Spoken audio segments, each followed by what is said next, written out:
मैया यशोदा ने भगवान शंकर से अपनी कन्हैया की सारी बातें कही। रोई रोई रुदन करो मेरो बारो, तोड़ दियो है खिलौना। महाराज कुछ करो। भगवान भोलेनाथ के गोद में कन्हैया आई। शंकर भगवान के आंखों से आंसू बहने लगे और कन्हैया के आंसू हो गए शांत। कन्हैया का रोना बंद हो गया और भोले बाबा का शुरू हो गया। मैया ने सोचा कितना चमत्कारी बाबा है, मेरे लल्ला की अला वाला स्वयं ले लिया। स्वयं तो रोने लगा, लल्ला को ठीक कर दिया। तो मैया ने पूछा, बाबा कहाँ रहते हो? मैं यहीं कुटिया बना देती हूँ, यहीं पर निवास कर। और भगवान शंकर ब्रज में जहां जहां भगवान लीलाएं की, पूरे ब्रज में भगवान शिव कृष्ण के समय के, कन्हैया के समय की आज भी शिवलिंग स्थापित है। भगवान आसेश्वर महादेव के रूप में नंदगांव में विराजमान, आशा लगाए बैठे, भगवान के दर्शन करने की आशा। अला बला दूर, इसलिए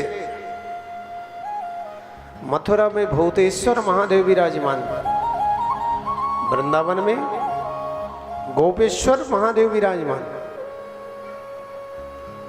गोवर्धन में चकलेश्वर महादेव विराजमान, कामावन में कामेश्वर महादेव विराजमान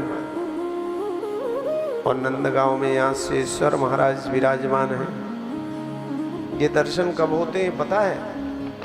हम आप लोग तो जाते हो तो वृंदावन में दर्शन किए, ज़्यादा से ज़्यादा 1-2 जगह और चले गए, नंदगांव बरसाने वगैरह यदि ठहरे तो चले गए। ब्रज 84 होती, वृंदावन में भी अपना आश्रम है।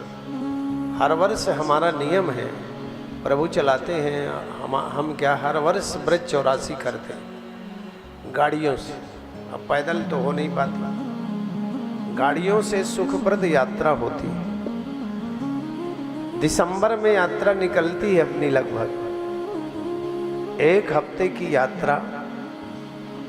ब्रज के जितने भी ब्रज क्रीड़ा स्थल भगवान कृष्ण के हैं, सभी के दर्शन।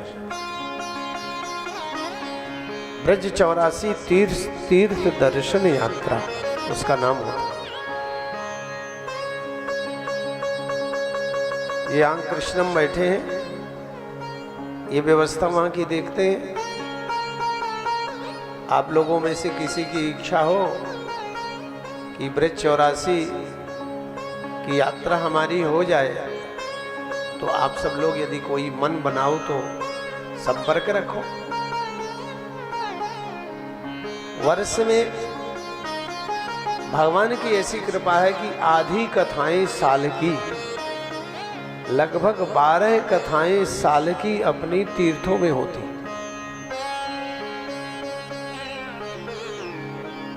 अभी चित्रकूट में होना है, 18 को ही ये कार्यक्रम पूरा होगा, 18 से ही चित्रकूट में होना है। फिर जून में हरिद्वार में होना है, फिर जुलाई लास्ट में मल्लिकार्जुन में होना है, फिर अगस्त में मुक्तिधाम में होना है, फिर सितंबर में। ऐसे हर महीने तीर्थों में कथा होती। तो जिनकी इच्छा हो कि हमारी सुखप्रद तीर्थ यात्रा हो जाए वो करा सकते हैं। जैसे तीनों देवियां यहाँ यजमान बनकर और कथा सुन रही है, इनके मूल पाठ रखे हुए हैं, विद्वान आचार्य गण कर रहे हैं। ऐसे आप लोग भी तीर्थों में मूल पाठ कराकर अपने जीवन को धन्य कर सकते हैं। अभी हरिद्वार में मूल पाठ बैठने हैं, चित्रकूट में मूल पाठ बैठने हैं, तो कम खर्च में भी हम भागवत, हमारे पास में लाखों रुपए नहीं हैं तो हम कम पैसे में भी भागवत जी का आनंद ले पाएं, ऐसा आप सब लोग भी कर सकते हैं। बोलिए भक्तवत्सल भगवान की।